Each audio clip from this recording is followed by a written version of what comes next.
Hello, welcome everyone. I'm Sam Maggi, culinary mentor and chef with Basics Market. And tonight we're making some great plant-based sides for your holiday table. If you have any questions as we go along, just type them into the Q&A box. Recipes for this class are available on our Basics Market website. Let's get started. All right, so tonight we're going to be looking at 4 recipes. Most of these are sides, and then this nut roast, which I'd like to start out with, is actually a main dish, and it can also work as a side. This is so it's a multi-purpose, but it's a really nice vegan dish, and also we're going to be making it gluten-free by using gluten-free bread. So first of all, you're going to need some nuts. And so we have 4 ounces each of cashews, almonds, and pecans.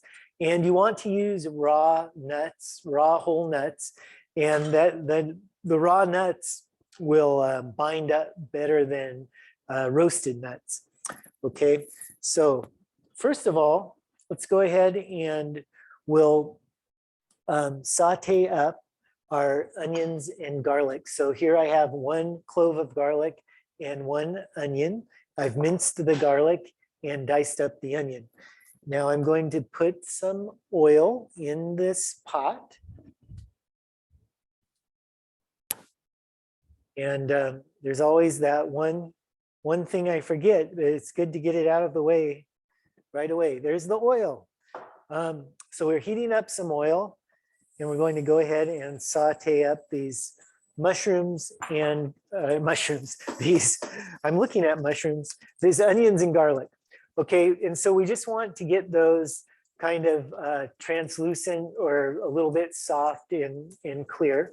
And meanwhile, we can go ahead and what a handy device to have here is a food processor. Otherwise, so let's go ahead and put our nuts into the food processor. And then also we can put our bread in there. And so here I have some gluten-free bread, and I've just broken it up a bit. And it's good if you can find a gluten-free bread that has like some potato starch. A lot of gluten-free breads have xanthan gum, and xanthan gum is a really good binder. Potato starch is a good binder. Locally here in the Portland area, the new Cascadia brand is really good for, and we carry those at Basics Market. You can find those, and these are actually some hamburger buns that that I got my hands on, and these are really a nice texture for this. So anyway, I'm going to go ahead and put some of that bread in there to start and just kind of grind up the nuts. So here comes the noise for a second.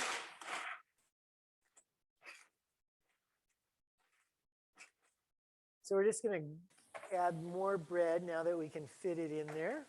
And that's 8 ounces of the gluten-free bread. And meanwhile, we've got our saute going here.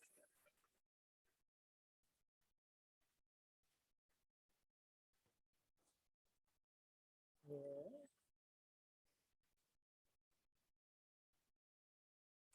So with this grinding, you want to get to the point, where the nuts are starting to, you can start to see the oil. They're starting to bind up a little bit with the breadcrumbs, but you don't want to take it to like a nut butter stage. So it's going to be kind of like wet sand is really what we're looking for.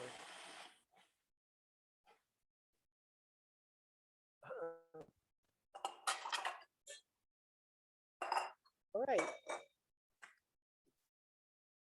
So I'm going to go ahead and I'm going to put all the nut bread mixture into a large mixing bowl. And here are onions and garlic are perfect.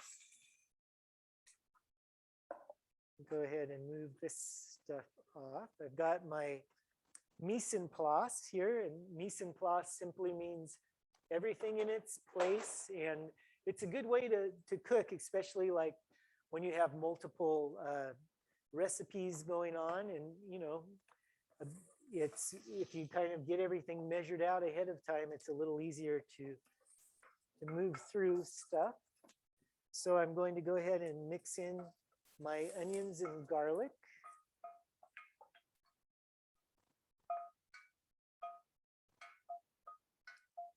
And everything else. So we've got, here we've got,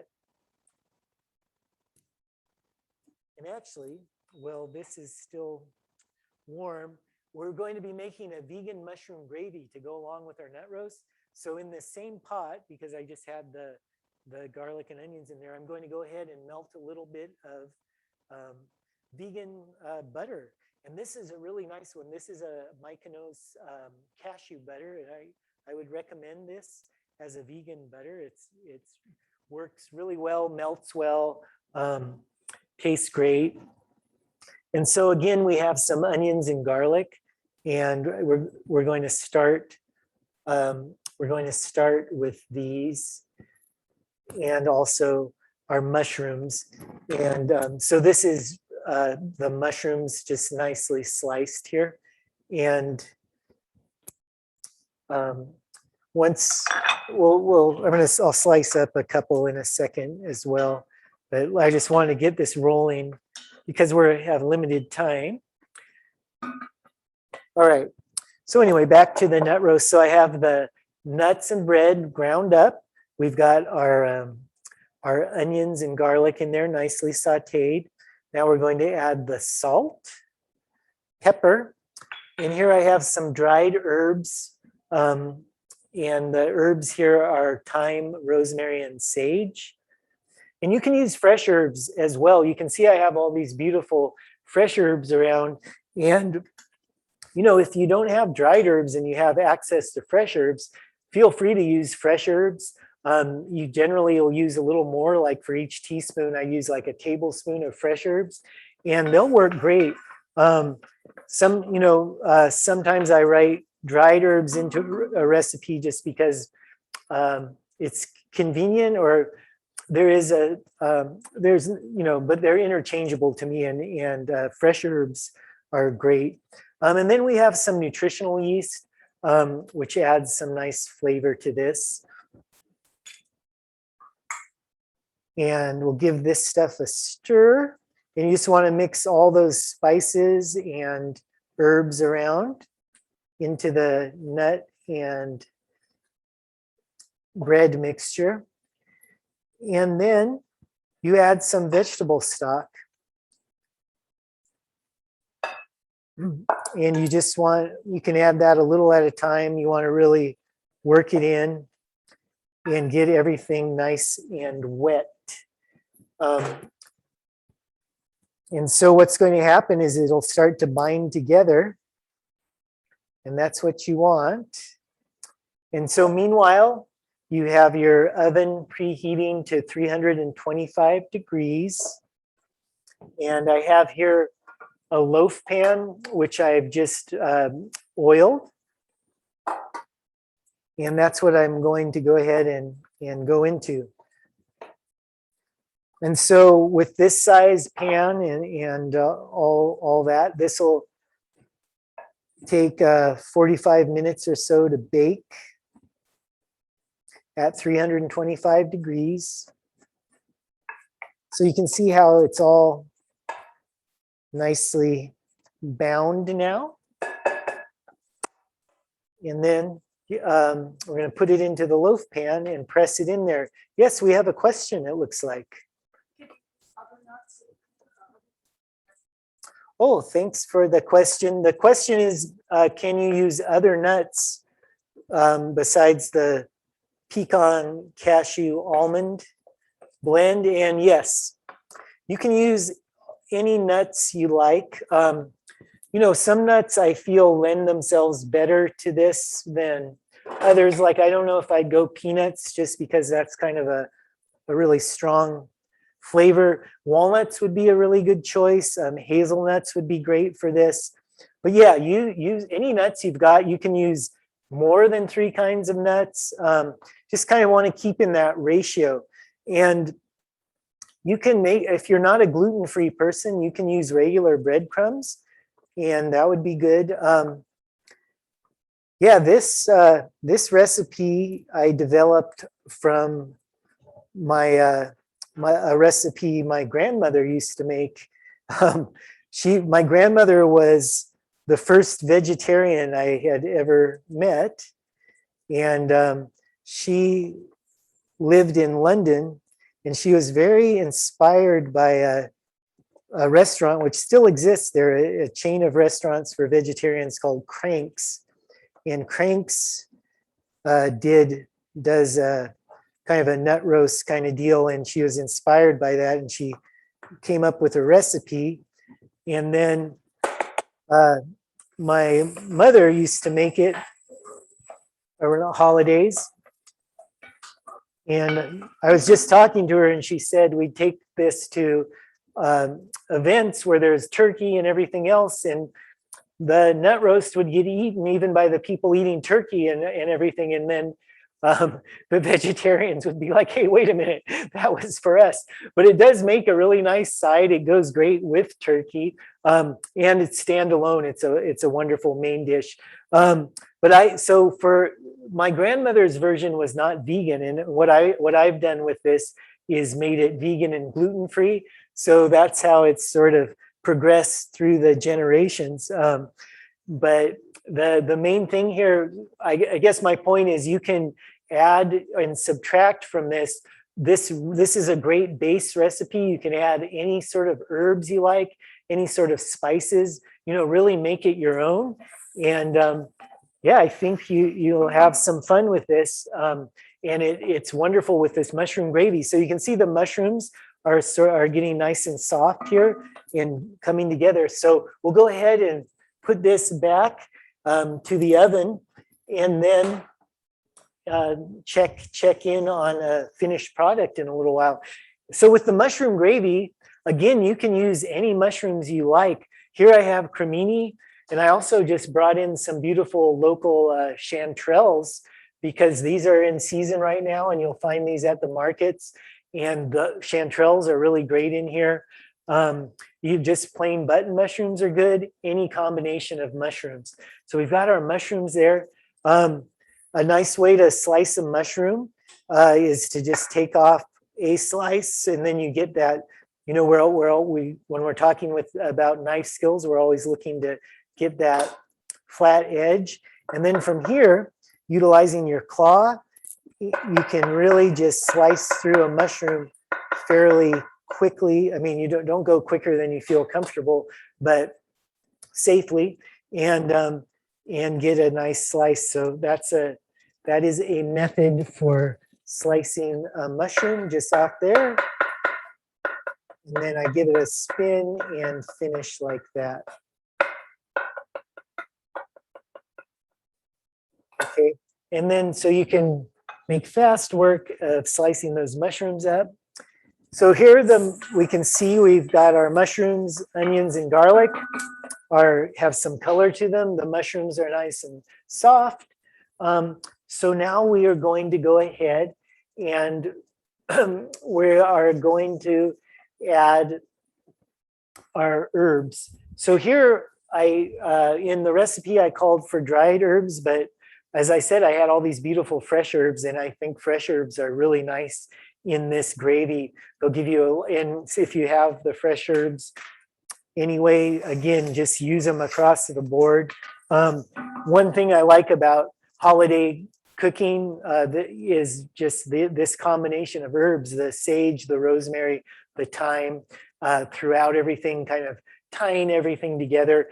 And with this vegan food, it's really going to make it feel like those kind of the traditional holiday flavors that people expect around the holidays. So anyway, get all that good aromatics going on there. We can go ahead and we can also add our salt and pepper at this point. And then what's going to happen is we're going to make a roux. So I'm using rice flour here. This is brown rice flour. You can use white rice flour. Chickpea flour is really nice for a vegan gravy. It gives a little depth of flavor, and it thickens well. Any gluten-free flour you have on hand will work for this. I like rice flour. I kind of got into using rice flour a lot with my vegan and vegetarian cooking, and even other roux and things like that, because a lot of people are gluten intolerant. And then beyond that, a lot of people have allergies, like say to potato flour, potato starch. And so I found that rice flour, I had the least amount of allergies when cooking for groups and things like that. And it just does a really good job at thickening. But really any sort of gluten-free flour you have on hand will work here. So you just want to coat all the mushrooms, absorb the oil that's in there, and then we will add some tamari. And usually I don't end up adding any more salt than the tamari to this recipe. But again, it will depend on your vegetable stock. And here I've got some veggie stock.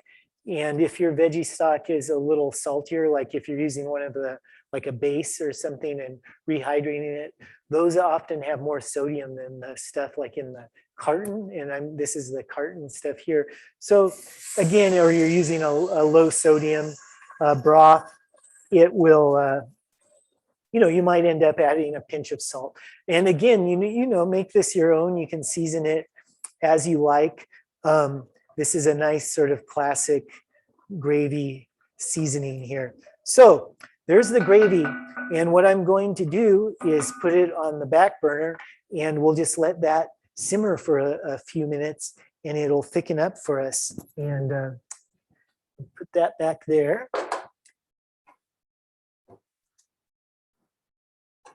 Okay, so next we're going to look at a nice cranberry chutney, which is a cranberry sauce. And really what makes it a chutney is we're adding some nice onions and some garlic and some ginger and some spices in there. Other than, really all you need for cranberry sauce is cranberries, water, and sugar, and you'll have a decent cranberry sauce. But anything else you add in there will give it some nice flavor and some nuance and really complement the rest of your dishes. So you'll need a saucepan for this one, and you'll need some cranberries. And here I have some beautiful local Oregon cranberries. Oregon is one of the, I think there's like 4 states in the US that grow cranberries really well. The East Coast is where cranberries kind of originated, Northeast America, Northern America. And the Native Americans had a word for cranberries, which was ibimi, which means bitter berry. So they are bitter until you add sugar. They are used, the Native Americans used them for pemmican, which was a kind of a power food, where they'd be dried and ground with other things and then packed. And it was a really nice, like a protein bar kind of, good for long journeys and things like that. So here we're going to be putting the cranberries in the pot. I've got orange juice, and this is some orange juice and water here. And then I have some pomegranate juice, and we'll add that in as well. So first you're going to warm up your saucepan, add a little bit of oil, and then we have some shallots. So shallot is one of these guys, really a great flavor, nice sort of subtle oniony flavor. And I've just diced that up. Put that right into our saucepan.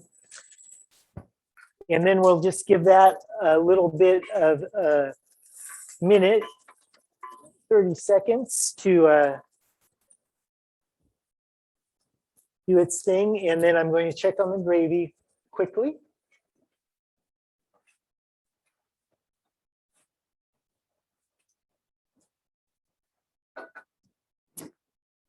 So that gravy has thickened up already and it's ready to go. So that's how quick that is. Now that is a half a recipe, which I did purposely for this class because it would cook really quick, but twice as much, you know, a little longer, but it still goes pretty quick. Yeah, we have another question.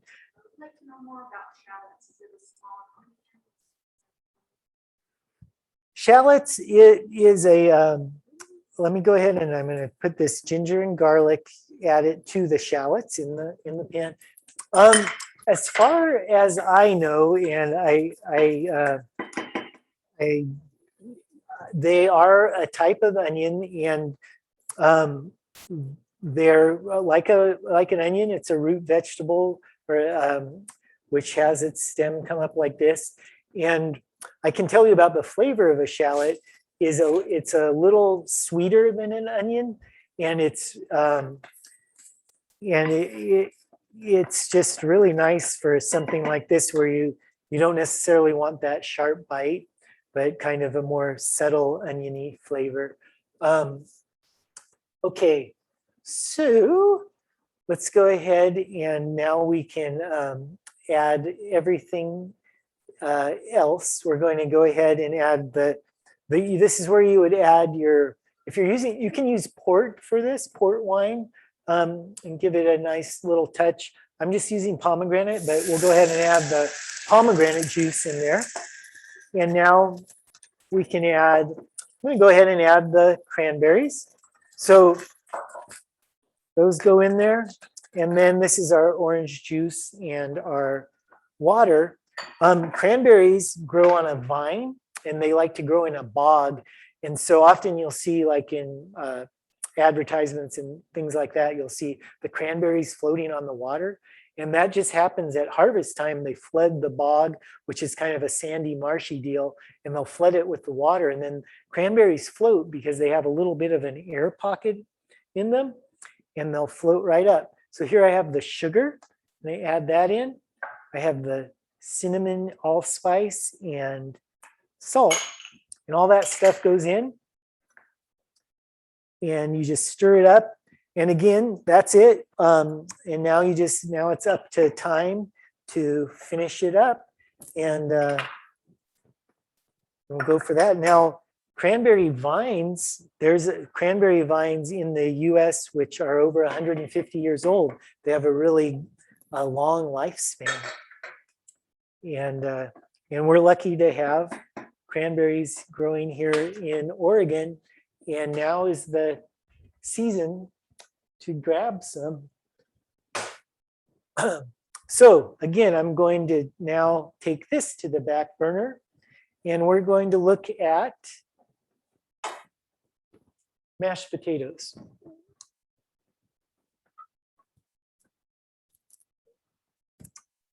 Yeah. Oh yeah, so the question is how much orange juice? So this recipe calls for, let me just double check so I don't stir you wrong. It's 1 cup of orange juice and 1 cup of water and half a cup of pomegranate juice, cranberry juice, or port. So that's the ratios on that. And so what's going to happen as those cranberries cook, they're going to split and pop, and then you can kind of crush them with a spoon as they cook and give it a stir. The water is going to evaporate, and when it gets sort of jammy, it usually will take half an hour or so. It'll start to get kind of jammy. You can, 15 minutes to half an hour, and you want it to be that once it gets jelly jammy, like it's ready. But you'll notice that it seems really liquid at first, but that changes as it cooks down. And so you just want kind of that low heat, a nice little simmer like that. All right, so mashed potatoes.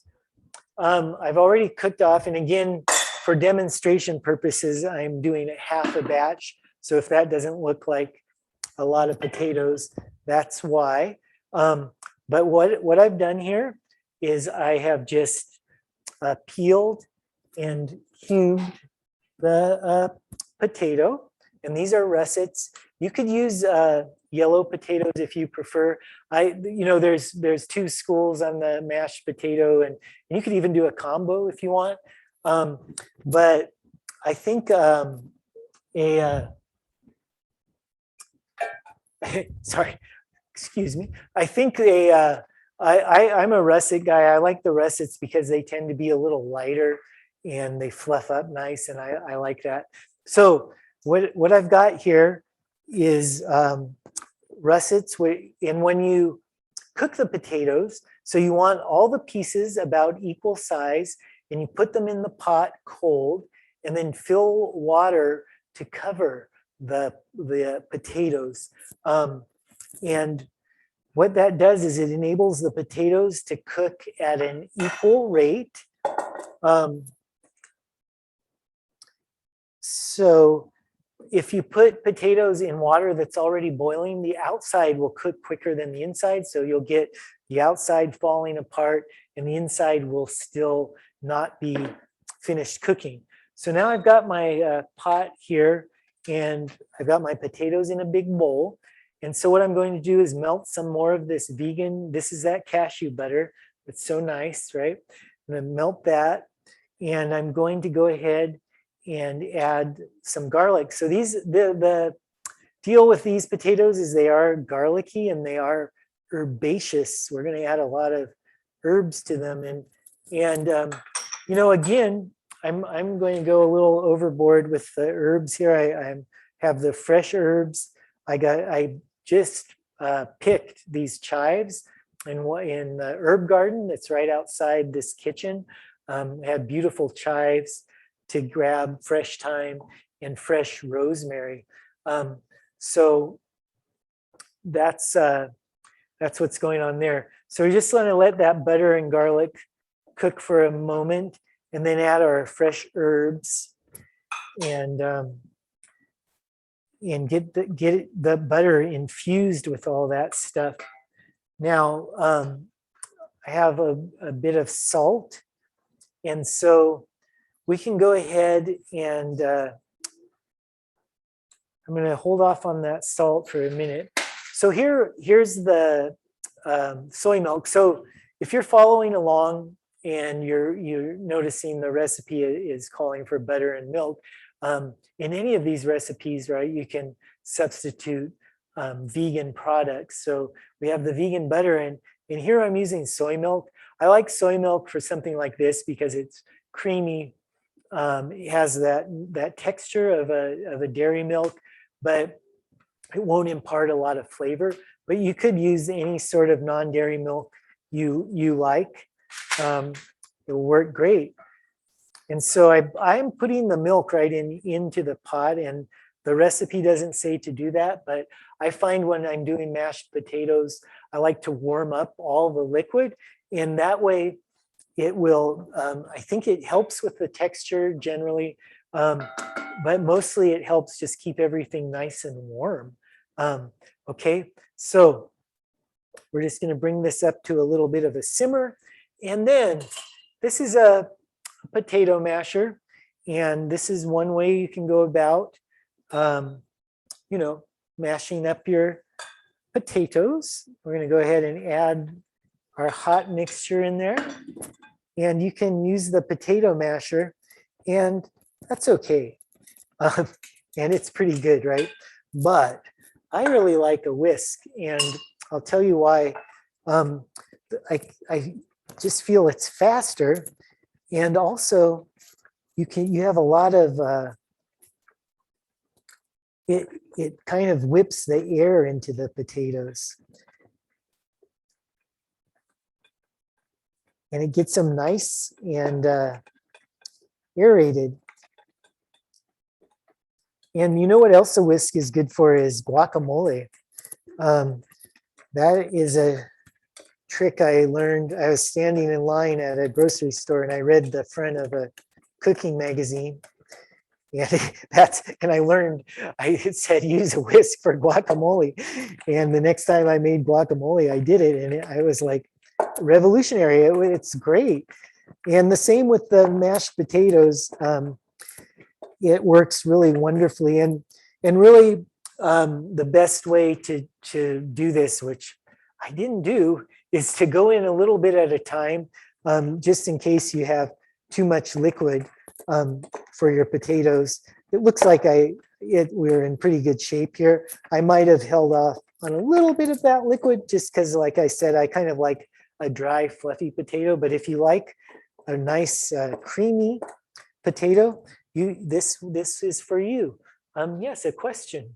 So Margaret would like to know, do I have to break up the potatoes before using the whisk? No, I was kind of just demonstrating this, the potato masher a little bit before, but you don't need to break up, sorry about that. You don't need to break up the potatoes. The question is, I don't know if I repeated the question. The question is, do I need to break up the potatoes before using a whisk? And no, you can just start whisking right away because your potatoes should be fork tender.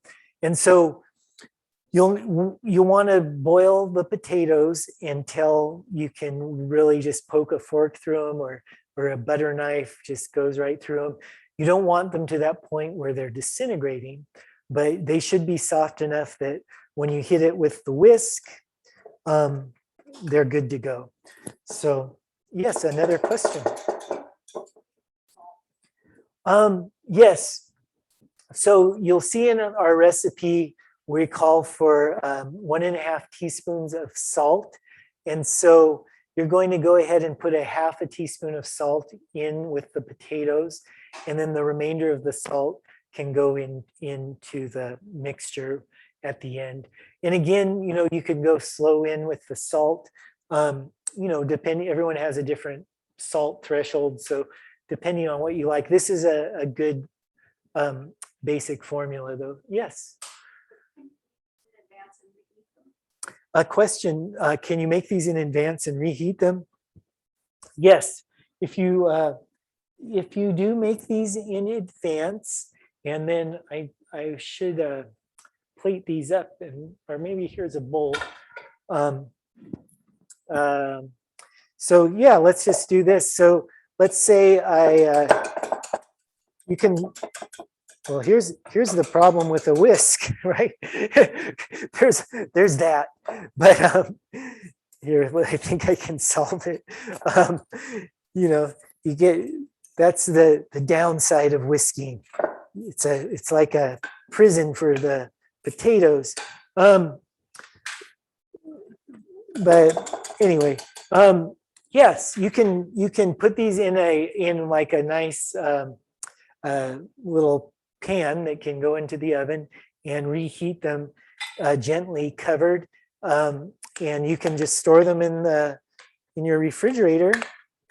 And I don't know why I'm transferring it from one bowl to another, but hey, why not? Because I can, I guess. So there you go. There it is in a different clear bowl. Yes, a question. A favorite way to use leftover mashed potatoes is the question. Well, I really like making like mash cakes, and I've even used this in restaurant I've worked at before. We made a lot of mashed potatoes, and we'd make them fresh every day. And yeah, we always had the leftover. And so part of the breakfast menu was the mash cakes. And so and it works really well with the chilled mashed potatoes, because you can form them into like a pancake and put them on a flat grill or in a skillet with a little oil or butter, and get the outside really nice and crispy. The inside will be great and creamy. And then you can put like an an egg over it or whatever you like. This is a vegan class, so you might put some scrambled tofu over it, something like that. And yeah, that's what I like to do with them. You could also make a soup is an easy thing to do with leftover mashed potatoes, kind of a cream of potato soup. Yes, another question. Yeah, the question is, excuse me one moment.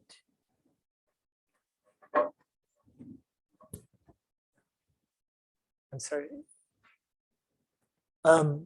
The question is, can the nut roast be frozen?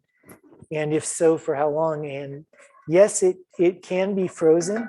And I would say if it's wrapped, I'd wrap it in foil and then put it like in a Ziploc, get all the air out of there. And I'd say you're good for 6 months in the freezer. So here's that vegan gravy, and you can see it turned out really nice. Now, if you like a thinner gravy, you can always add more broth to that. And if you want it to be a little creamier, you could add a little soy milk or coconut milk or whatever what your milk alternative of choice. Let's go ahead and pull the cranberry sauce out just to kind of have a fun look at where that's at. And it's just bubbling away.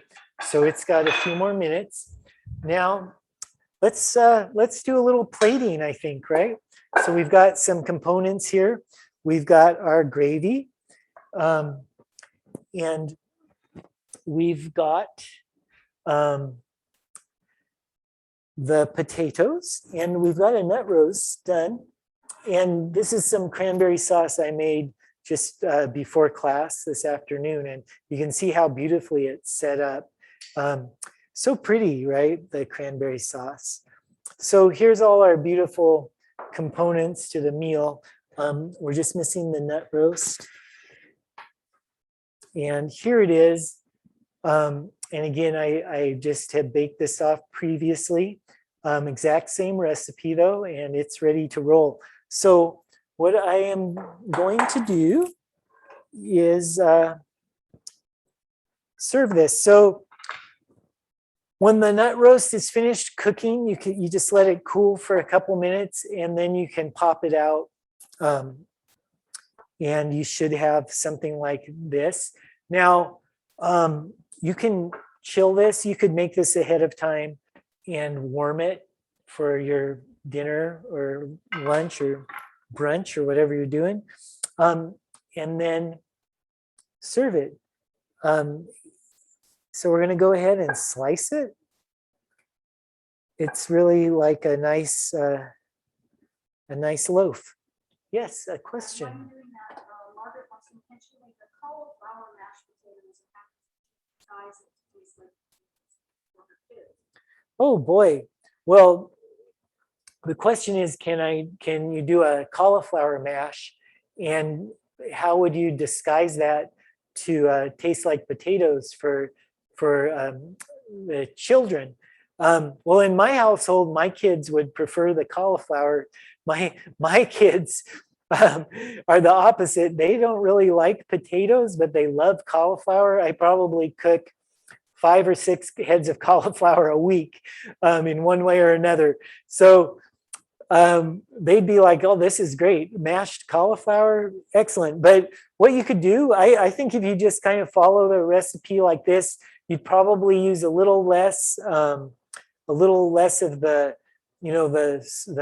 the milk element, the soy milk or whatever, what have you, a little less liquid, because the cauliflower is inherently a little carries more moisture. But yeah, I think it will taste great. And like I said, my kids would eat that right up. I think that's a great idea. So mashed cauliflower. Okay, so there we've got the nut roast on there. And then we'll just go ahead and put this one out so you can have a look at that. And let's go ahead and put some of our lovely mash. And we'll put this here. Ooh, and like I was so impressed, like there were even chives that still have blossoms, and chive blossoms are delicious and beautiful. So, and you can see how nice that the potatoes look with, with those herbs in there, and taste even better, most importantly. And you can see the cranberry sauce, it's coming right along. And then we've got our mushroom gravy. So I'm just going to go ahead and spoon the mushroom gravy over. And so of course you could do a service like this, or you could, of course, have the mushroom gravy on the table for people to enjoy as they will. And a little on the potatoes, why not? And then we've got our cranberry sauce off to the side. Yeah. All right. Put this guy away for a moment.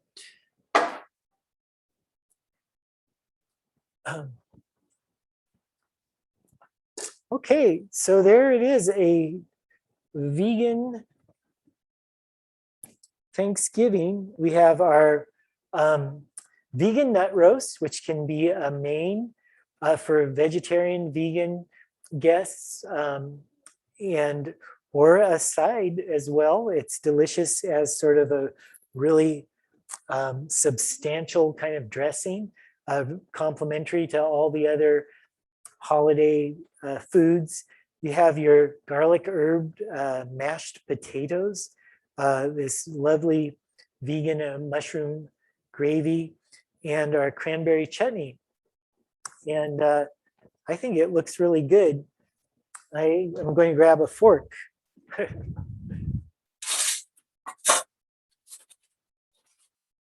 Well, or a spoon. I'm grabbing a whatever I can, and I'm gonna have a bite.